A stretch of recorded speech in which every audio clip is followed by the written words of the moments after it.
of tips for to achieve success. You know? Yeah. Did you like? I like for this to start with like success near future. Success. I really like you when said how hungry are you Hello everyone. for the success. How are you guys today? Hello, John. You guys doing well? Pretty good, thanks. Good, good. Fine. And you? Nice. Yeah, I feel very fancy in this chair. You see the king. Yeah, the king. And have you guys watched the video, the dance crew video? Yes, I have watched. Yeah, it was a TED talk, right? Yes. He was dressed very like in a discreet way. I could just say like a red Not suit, discreet. right? Dressed in red. Very discreet, yeah. Yeah. So I'm gonna talk to you guys about some of the expressions and words that I could like see in the video that might be helpful for you guys, and yeah, it will be a great exercise, and then you guys could do some comments and yeah. Yeah. Okay. So he starts the video talking about his business experience, right?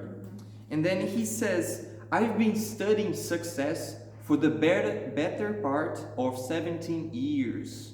I want to stress the part where he says the better part. You know, it doesn't mean that it's like the good part of those 7 years, but most of the 17 years he's been working and researching, studying about success. Okay, so a better part of something is like most of the time, you know, for the majority of the time. For example, I've been studying English for the better part of my life, you know, so I've been studying English for almost all my life, you know, for the most part of my life. Okay. Well, another expression. This one is it's in a figurative sense. Okay, he's saying like I've been asked hundreds of times.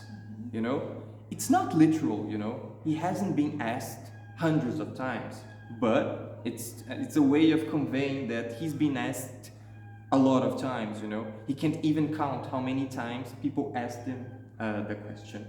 Okay. To be asked hundreds of times. Are you guys familiar with upbringing? The word upbringing? Yeah, it's a word related to the set of instructions and, you know, the way you were raised, you know, by your parents, by your tutors, the way you've been raised as a kid. Your upbringing is the place you lived, how your parents raised you, the set of rules that they used to raise you, your tutors, your parents, okay? This is an upbringing. And he talked about his upbringing, when he was a kid, how he was raised, stuff like that, okay? Sure. This one is very, very interesting. When he was talking about his upbringing, he talked about his father and the issues that he had with his family, his mom, his dad. And he says, "I wasn't born with a silver spoon in my mouth." This is a very interesting expression. It means that he wasn't born in a wealthy household, you know. He wasn't born rich, you know. He didn't use silver spoons. He used steel spoons, aluminum spoons, you know. So it's a way of saying that he wasn't born rich. So he wasn't born with a silver spoon in his mouth. He was a regular human being with not many, not a lot of money. Okay.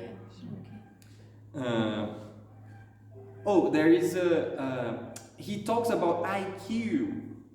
You guys probably familiar with IQ in Portuguese. Yeah. If you switch it around, you know.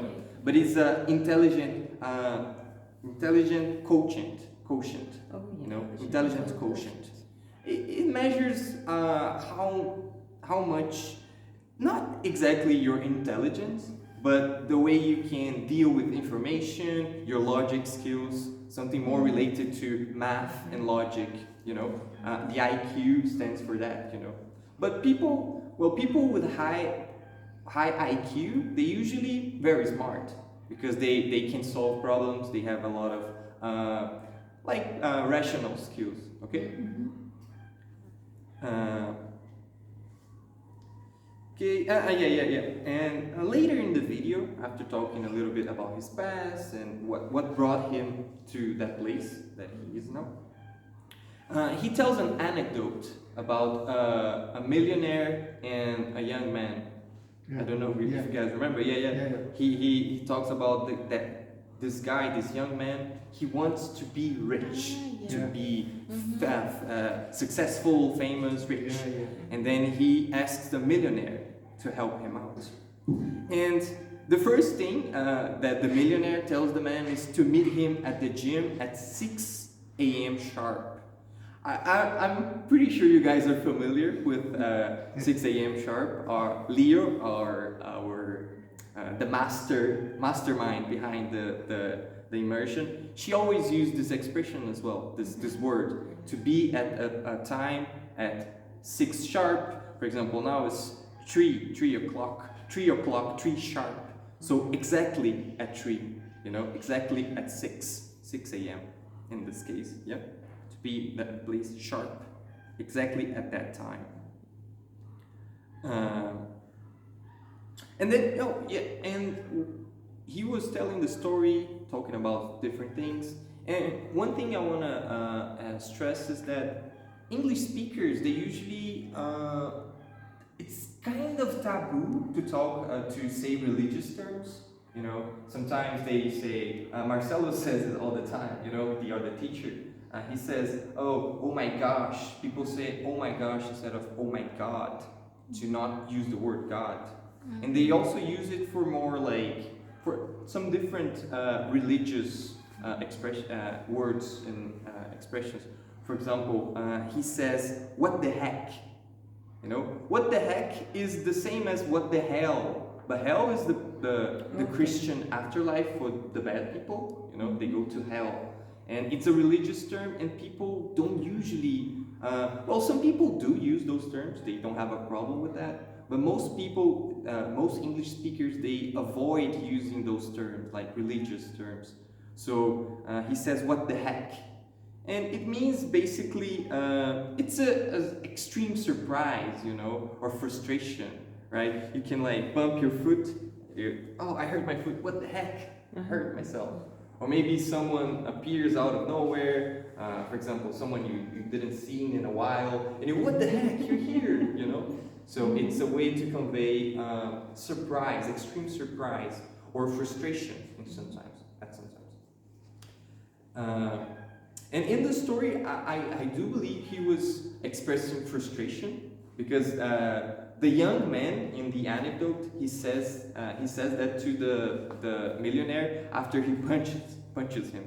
So it was a surprise and frustration. What the heck? What you doing to me? And after that, he thinks, this guy's nuts. This guy's nuts. To call someone nuts is to say that they are crazy.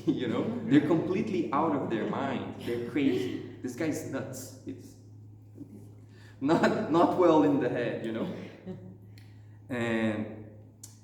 And then after an exchange between the two, he was punched and stuff. And then he says, Dan says, the millionaire looked at the young guy dead serious. To do something that serious is to do something in a very, very serious manner. You're not joking, you're not making fun, you're very serious, But that's serious. It's weird to use that, like death and stuff, but that serious means to be very, very serious about something. He also says, he was making a joke after telling the anecdote. He was saying that people usually don't take success very seriously as well. People don't invest enough of their time, of their strength, in success. And then he says as in a joking manner, to the crowd, he says, you don't want success as bad as you want Pokemon Go. you know.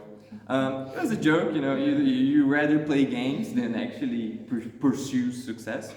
But as bad as something is that you don't in this case, yeah, it means like he doesn't want success as much as he wants to play Pokemon Go. Okay, as bad as much as, you know, you could use they could be used interchangeably. As much as bad as. And to want something really badly, to want something really bad, it means that you really, really want something, you know. He didn't use this expression, but it's very related to this one that he used. And when you want something really bad, for example, I want that promotion really bad, you know. You really want that promotion. I want more money. I want a better job, you know. So this is what it means to want something really bad. He also says, when things get tough. Do you guys know what he means when he says, when things get tough? No. Tough. When things get tough is when life gets hard, you know? Yeah. When things are going bad, maybe you're struggling financially, maybe in your relation, things get tough. They are hard. They are very hard, you know, like very, it's a hard part, a hard period of your life. It's difficult. Oh yeah, I love this other one. Some of them I like them and I use them a lot, so I looked at them and I'm like, oh yeah, this one is incredible. But sometimes I feel like I do this to all of them. But well, I digress. Let's go back to it. He says, I'll let you off the hook. To let someone off the hook, it means that the person is no longer in trouble. They won't have any difficulty any longer, you know, to let someone off the hook. Not literally like taking someone off a hook, you know, like a hook. Yeah. not like that. It's an expression, you know, it's an expression. And it means like you're no longer in trouble, you're off the hook. For example, teachers say that, you know, someone was disturbing the class, and then the teacher was kind of like, oh yeah, what you doing? But someone else was the one who was the main problem. So they might say, okay, I'll let you off the hook. He's to blame or she's to blame. Okay? To let someone off the hook. And our last expression for this class is to take it easy. Sometimes in life we have to take it easy, you know, to do something in a calm manner, you know, relax, slow down, you know, maybe rest a little. Yeah. Sometimes we have to take it easy. He used this expression to say that you shouldn't take it easy, you know, like, well, you should be working hard and you shouldn't take it easy. But sometimes I think it's important. We should take it easy. Of course, not with our careers, we need to put our hearts into it, but sometimes let's just take it easy. Have a good time, relax, and take it in a calmer way. Okay? Thank you guys, and see ya. Bye-bye.